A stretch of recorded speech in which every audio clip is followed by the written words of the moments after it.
آج کل کہا جاتا ہے میرا جسم میری مرضی. اگر آپ کا جسم ہے، آپ کی مرضی ہے اور آپ اس کے ذمہ دار ہیں تو پھر کیوں آپ کی غلط کاریوں کی آپ کے والدین کو اور آپ کے محلے داروں کو کیوں آپ کی شکایت لگائی جاتی ہے؟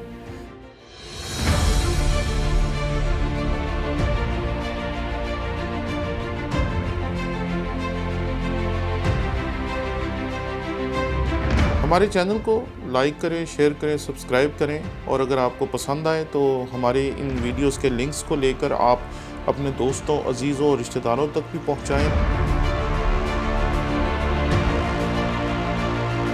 تاکہ ان لوگوں تک بھی خدا ان کا کلام پہنچانے میں آپ ہمارے ساتھی ہو سکیں جو شاید ہمارے چینل کو ابھی نہیں دیکھتے یا مجھے نہیں جانتے، اور شاید انہوں نے آج تک ہمارے چینل کو دیکھا نہیں ہے، تاکہ وہ بھی ہمارے چینل کو لائک کریں، شیئر کریں، سبسکرائب کریں، تاکہ وہ بھی خدا ان کے کلام کو سیکھنے کے اس سلسلے میں شریک ہو سکیں. شکریہ.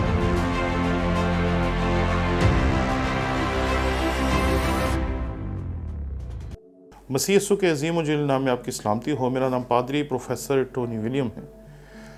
آج کل کہا جاتا ہے میرا جسم میری مرضی، میں جو مرضی کروں، میں خود اس کا ذمہ دار ہوں، میں جیسا کروں، جو بھی کروں مجھے کوئی روک نہیں سکتا.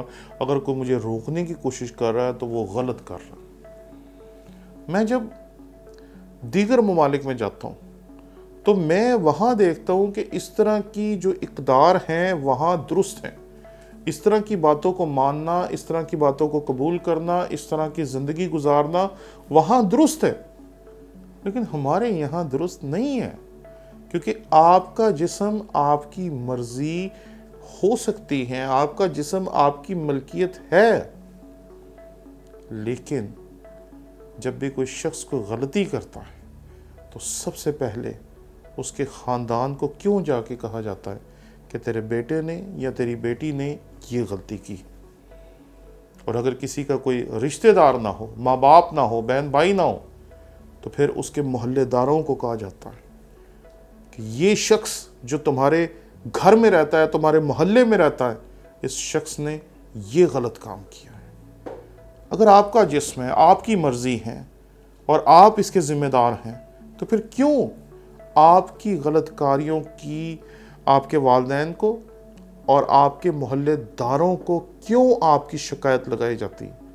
یہ شکایت لگانے کی وجہ یہ ہے کہ ہمارا جو معاشرہ ہے اس کے بیچ میں آپ کی غلط کاریوں کا ذمہ دار آپ کے والدین کو سمجھا جاتا ہے، آپ کی بے راہ کا ذمہ دار آپ کے محلے داروں کو سمجھا جاتا ہے، اور آپ کی بے راہ کا ذمہ دار آپ کی کلیسیا کو، آپ کے خدا کو اور آپ کے پاسبان کو سمجھا جاتا ہے.